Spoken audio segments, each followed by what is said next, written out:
Coucou, me revoici, me revoilà, toujours donc en ce, que je me trompe pas, de 18 août 2023. Donc je viens de regarder finalement sur cette vidéo qui n'a pas pu venir jusqu'à vous, surtout en visionnage, il y avait marqué euh, non pour des conditions, je ne sais pas quoi, bref. Donc je vais le faire autrement. Je remercie les petits cœurs de Windy. Coucou Windy. Voilà. Et comment dire, du coup, je vais le faire autrement. Je vais juste vous le faire écouter sans être visionné. Et puis nous verrons bien si ça passe ou pas. Voilà, voilà. Donc, je vous souhaite une bonne écoute, tout simplement. Voilà. Hop. Nous verrons bien si ça va venir jusqu'à vous. Donc, je vous souhaite une bonne écoute.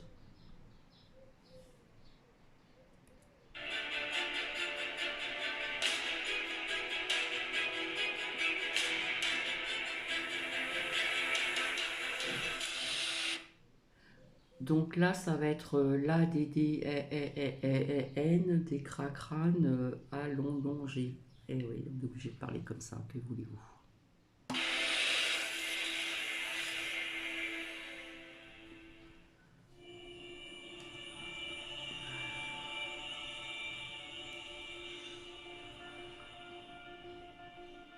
À environ 250 km de la frontière nord-coréenne se trouve la province chinoise de Jilin. C'est ici, sur un ancien site funéraire connu sous le nom de Utaomuga, que des chercheurs ont mis au jour 25 squelettes humains datant de 5000 à 12 000 ans. Les chercheurs ont été intrigués par leur découverte. Les crânes de ces individus morts depuis longtemps étaient bien plus allongés que ce qui est considéré comme normal pour un Homo sapiens moyen. Ils représentaient également certains des plus anciens exemples connus de remodelage intentionnel des os du crâne humain pour obtenir cette forme conique. Les crânes découverts à Utaomuga en Chine sont intéressants car c'est le premier site archéologique où nous avons pu juger de l'ancienneté de cette pratique. Certains des crânes d'Utaomuga datent d'il y a 5000 ans et remontent même jusqu'à 12 000 ans. Ils couvrent une période de 7000 ans.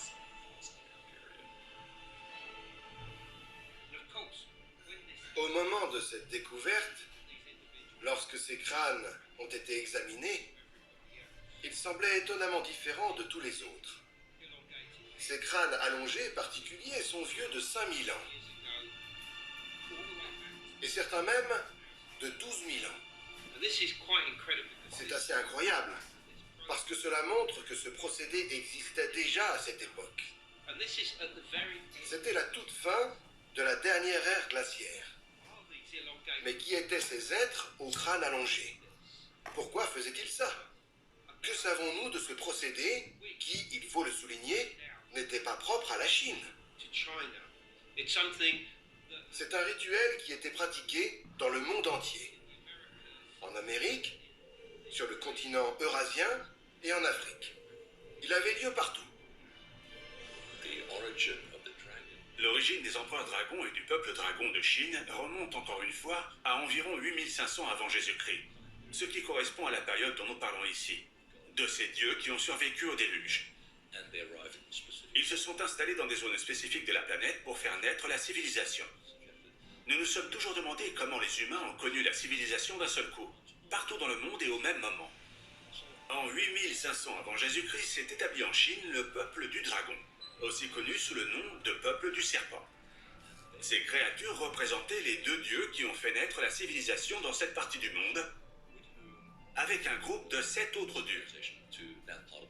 Ils sont décrits comme très grands, avec une longue tête. C'est leur lignée génétique qui est finalement devenue la lignée des empereurs dragons, dont nous savons tant de choses. Lorsque nous examinons les archives historiques de l'Égypte et au plateau de la Chine centrale, des monastères du Tibet, de la Mésoamérique et du Pérou, nous constatons que dans les temps anciens, les êtres au crâne allongé avaient des pouvoirs mystiques. Ils étaient capables de faire des choses que les humains ordinaires ne pouvaient pas faire, comme guérir très rapidement et guérir les corps d'autres personnes. Ils comprenaient le temps d'une autre manière. Ils étaient capables de voir le futur comme le passé. Et ils étaient également capables d'accéder aux informations d'une manière qui n'était pas à la portée de personnes normales. Si ces êtres au crâne allongé possédaient des pouvoirs et des capacités mystiques dépassant l'espèce humaine, ces étranges crânes pourraient-ils provenir d'une espèce complètement différente sur cette planète? Les êtres au crâne allongé ont habité la planète entière. Où que vous alliez sur la planète, vous trouverez des vestiges de crânes allongés ou de ces êtres. De nombreuses preuves indiquent qu'ils ont voyagé et fait le tour de la planète. Ils étaient probablement interplanétaires. Si c'était le cas, ces êtres au crâne allongé pourraient-ils être venus des étoiles pour nous transmettre leur savoir? Un autre lieu a apporté des preuves supplémentaires. Malte, l'archipel des 3 îles au milieu de la mer Méditerranée. C'est au cœur de ces îles que ces anciens peuples ont construit le seul temple souterrain préhistorique connu au monde. L'hypogée de Al-Saflieni. Dans les chambres inférieures de la nécropole du temple, l'archéologue Thémistocle Zamite a découvert, au début des années 1900, des milliers de restes de squelettes au crâne allongé. L'origine de ces restes n'a jamais été déterminée. Ce n'est que récemment que les crânes ont fait l'objet d'une étude scientifique approfondie. Ce qui rend ce genre de temple si unique est le fait qu'il existe des temples en surface et que ceux-là soient des temples de substitution, des temples miroirs sous terre. C'est unique au monde. L'un d'eux est l'hypogée de Al-Saflieni. Il est unique parce que lorsque ces 33 chambres ont été fouillées sur 3 niveaux, ce qui représentait un énorme travail de fouille, environ 11 000 corps ont été découverts. Ces squelettes semblaient avoir atterri là comme si un énorme raz de marée avait inondé les îles. Ce qui est exactement ce qui s'est passé. L'archéologue a donc découvert tous ces corps. Il y en avait plus d'1 millier. Et à son grand étonnement, beaucoup d'entre eux avaient des crânes allongés. Ils étaient inhabituels. Il leur manquait une partie de la fosse crânienne moyenne. La suture sagittale, cette petite fente que l'on trouve sur le crâne humain, n'était pas visible non plus. Ces crânes étaient différents. Nous nous sommes rendus compte qu'ils appartenaient à un groupe d'élite, à des personnes différentes des milliers d'autres crânes. Mais qui étaient ces êtres d'élite? Ils étaient à l'évidence les responsables des projets d'ingénierie en cours sur l'île de Malte. Ils avaient très certainement des antécédents génétiques différents. Mais qui étaient-ils? Et d'où venaient-ils? Les crânes allongés découverts à Malte pourraient-ils apporter une preuve supplémentaire que ce type de crâne n'appartenait pas seulement à une espèce différente, mais venait peut-être même d'une autre planète? C'est là que le contexte devient très important. Si nous nous focalisons sur les crânes, nous ne pourrons peut-être jamais résoudre le mystère. Mais ce que le contexte des habitants de la région indique à travers les écrits, les artefacts ou les légendes orales, c'est que les humains ont toujours eu un lien avec le cosmos. Nous avons une véritable famille dans les étoiles. Elle est venue jusqu'à nous à divers moments tout au long de l'histoire, lorsque nous faisons face à certains des plus grands défis, allant des guerres et des crises climatiques à la famine. Ce sont ces êtres au crâne allongé qui sont venus et nous ont apporté la nourriture, comme le quinoa au peuple des Andes, la sagesse de la paix, ou encore la capacité de guérir lorsque les maladies faisaient des ravages dans les civilisations. Toutes les civilisations associent ces expériences extraordinaires à notre famille, venue des étoiles. Si ces êtres venaient des étoiles, pourquoi sont-ils venus sur Terre? En étudiant certains des textes anciens, nous avons découvert qu'une ancienne guerre galactique s'est potentiellement produite dans l'amas d'étoiles des Pléiades, entre les Lyriens et les Syriens. Sur certaines des représentations, ils avaient des crânes allongés. En tout cas, d'après les écrits à propos de ces êtres venus d'ailleurs sur Terre, ils Ils semblaient avoir des crânes allongés, ou du moins, les anciens les ont décrits avec ces grands crânes allongés. Ce n'est pas la première planète que cette race a visitée. Ces êtres interdimensionnels sont des guides. Ils guident les différentes planètes et apportent beaucoup de connaissances. Ils sont les gardiens de la connaissance. Ces êtres ont une conscience impressionnante. Leur savoir dépasse le temps, il est infini. Ils voyagent de planète en planète, apportant ces informations et les inculquant dans la conscience de toute nouvelle planète qui se trouverait dans un système solaire spécifique. Si ces êtres ont instauré une nouvelle conscience, pourrait-on trouver des restes d'eux dans l'Égypte ancienne, où de nombreux secrets concernant les dieux et leurs pouvoirs sont gravés sur les murs des temples? Les plus célèbres crânes allongés représentés tout au long de l'histoire égyptienne sont ceux du pharaon d'Égypte, Akhenaton, de sa reine Néfertiti et plus tard de Toutankhamon. Je suis passionné par les crânes allongés qui ont été découverts tout au long de l'histoire et par les représentations d'êtres au crâne allongé. Je suis particulièrement fasciné par Akhenaton et ses enfants. Akhenaton était considéré comme le roi hérétique de l'Égypte ancienne vers 1400 avant Jésus-Christ. Au départ, il apparaissait comme un être humain d'apparence normale, mais tout d'un coup, les Égyptiens ont commencé à le représenter avec un crâne allongé. Ses enfants avaient aussi des crânes allongés. Cela m'a fasciné et je me suis demandé pourquoi ils s'étaient soudainement mis à faire ça et quel en était le sens. Les égyptologues pensent que c'était dû à une sorte de maladie génétique dont il souffrait et qui a été transmise à ses enfants. Mais je n'en suis pas si sûr. Pour moi, la réponse se trouve dans la métaphysique qu'Akhenaton a instaurée. Il a introduit le monothéisme dans le monde. Il a révoqué le panthéon des anciens dieux égyptiens et a introduit le culte d'Aton, qu'il a appelé le disque. Les gens, et en particulier les égyptologues, pensent qu'Akhenaton vénérait le soleil, que le disque représentait le soleil. Mais Akhenaton affirmait qu'Aton symbolisait ou représentait la lumière qui illuminait le soleil.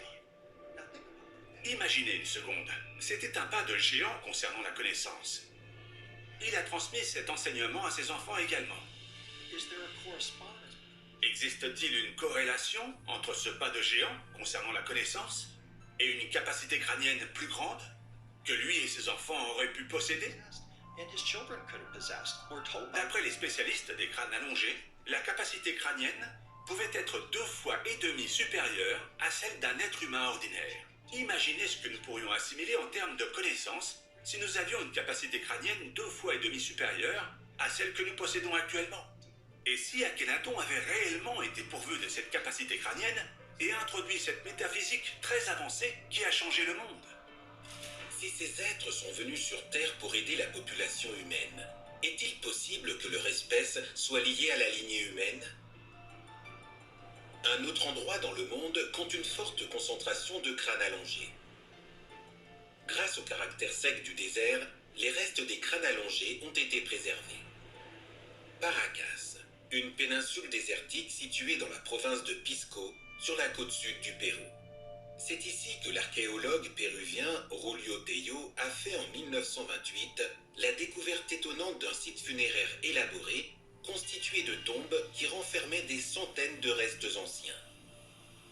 Tello et ses confrères archéologues de l'époque ont été stupéfaits de découvrir que ces corps possédaient les plus grands crânes allongés du monde, aujourd'hui connus sous le nom de crâne de Paracas.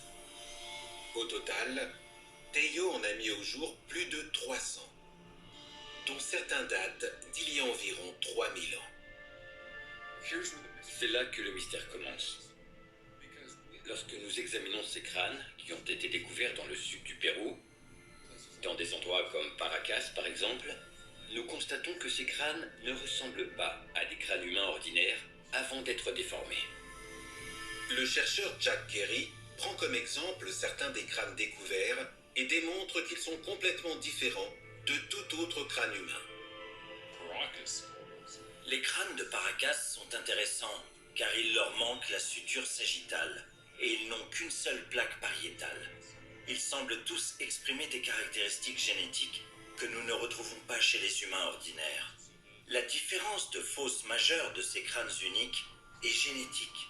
et elle est due au type de crête qui traverse la plaque supérieure du crâne et la rend plus plate. Makes it flatter. The Paracas skulls. Les crânes de Paracas n'ont pas de suture sagittale, qui est l'endroit où se relient les deux plaques pariétales du crâne humain. Dans les deux cas, ce sont des traits génétiques. Ils ne sont pas causés par le crâne. En 2018, plusieurs crânes de Paracas ont été soumis à des tests ADN par le généticien William Brown et le scientifique Nassim Haramein. Une datation au carbone a été effectuée sur les crânes à leur arrivée et une extraction d'ADN ancien a été réalisée au laboratoire du Centre de génomique et de bioinformatique de UCLA. Début 2019, ils ont commencé les analyses du génome entier. Nous avons eu la chance d'analyser des échantillons. Des échantillons de 2 crânes allongés provenant de Paracas, au Pérou. Ces 2 crânes étaient étonnamment bien conservés. Des cheveux et même des tissus mous y étaient encore présents. D'après ma première estimation, il semblerait avoir 400 ans au maximum. Nous avons donc voulu les dater au radiocarbone. Et lorsque nous avons établi une date, nous avons constaté qu'ils étaient en réalité âgés de plus de 2000 ans. 2200 ans avant le présent pour l'un et 2400 ans pour l'autre. Nous avons ensuite effectué une analyse du volume des crânes par rapport au crâne humain normal. Et nous avons constaté que ces crânes avaient un plus grand volume que les crânes humains. Il faut dire que les sutures qui assemblent les 2 plaques d'un crâne humain étaient différentes sur les crânes allongés. Nous avons obtenu les résultats préliminaires des tests que nous avons effectués. Et ils ont révélé des anomalies très intéressantes. Il est clair que le fait d'être en contact avec ces crânes, de les observer et d'en faire une analyse générale est extraordinaire. Certaines des anomalies que nous avons trouvées, grâce aux tests, laissent à penser qu'il pourrait s'agir d'une espèce différente de l'Homo sapiens sapiens. Les tests génétiques sont toujours en cours, mais les premiers résultats montrent une grande quantité de variations génétiques par rapport au génome de référence de 1000 humains, ce qui indique soit des changements non aléatoires dans l'ADN, soit un degré élevé de divergence génétique avec l'Homo sapiens. Mais les derniers résultats sont encore plus fascinants. L'analyse a été réalisée avec une plateforme de génomique de séquençage profond de l'université Johns Hopkins. Elle a montré qu'il n'y a étonnamment pas d'alignement ou de correspondance avec le génome de référence humain. William Brown explique ce qu'ils ont découvert et pourquoi cela pourrait être relié à une ancienne lignée. Nous avons retracé cette lignée intéressante. Et les résultats anormaux du côté maternel de ces 2 restes de crâne allongés. Nous avons retracé le génome mitochondrial de ces 2 crânes allongés, jusqu'à l'aplogroupe qui se rapproche le plus de leur ADN mitochondrial. Ce qui nous a menés à la région de la mer Noire, en Asie centrale. Cet haplogroupe est particulièrement présent dans cette région autour de la mer Noire. C'est réellement intéressant, car on trouve des crânes allongés dans cette région. Ce qui est très inhabituel, car en Amérique du Sud, on ne trouve que très rarement, ou même jamais, cet haplotype mitochondrial. Mais ces crânes allongés sont reliés à cet endroit. Nous pouvons dire que la mère possédait un génome mitochondrial humain. Même cette donnée est relativement floue. Parce que si l'on échantillonnait au hasard 2 personnes, elles montreraient environ 20 à 26 différences dans la séquence d'ADN par rapport au génome de référence humain. Tandis que le génome mitochondrial de ces crânes présentait plus de 50 variantes nucléotidiques simples, soit plus du double de ce que l'on observe normalement dans la population humaine. Où que ce soit. L'ADN mitochondrial du côté de la mère n'est donc pas non plus étroitement lié à une quelconque population humaine existante. Si le séquençage de l'ADN de ces êtres anciens a révélé des anomalies concernant la mère, les recherches sur le chromosome Y du père ont-elles présenté la même conclusion? Nous avons obtenu un chromosome Y qui ne correspond pas au chromosome Y du génome humain de référence, ce qui suggère que le père n'était pas un Homo sapiens. Si c'est vrai, cela expliquerait en grande partie pourquoi nous avons détecté un tel degré de variation dans le reste du génome. La variation proviendrait d'un père pas totalement Homo sapiens.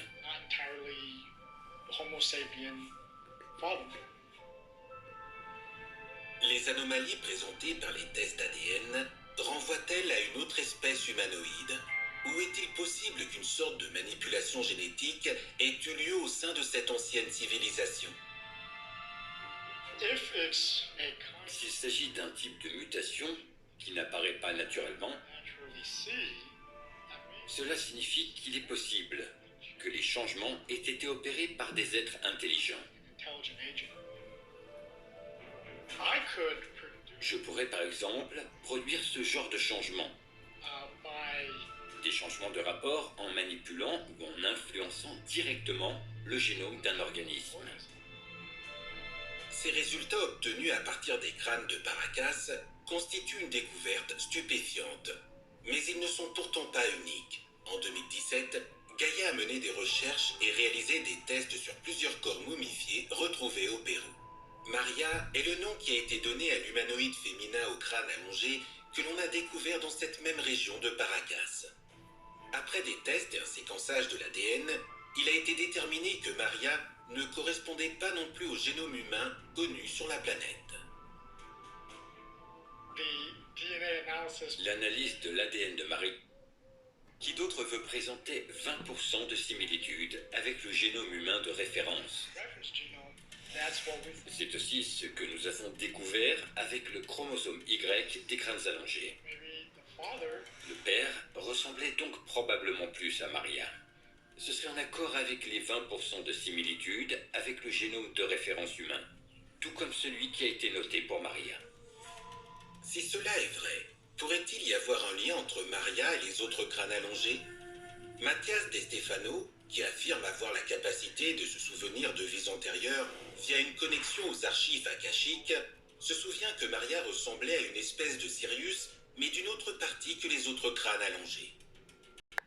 Donc voici, j'ai pas voulu mettre jusqu'au bout pour écouter, donc ça n'a pas dû plaire vu les images, etc., etc.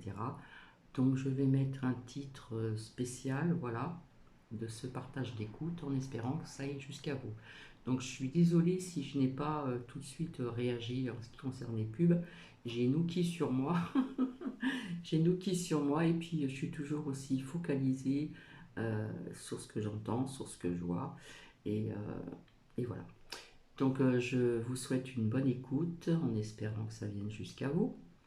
Et puis je vous souhaite une belle journée, puis je reviendrai ultérieurement. Allez, bisous, bisous, au revoir.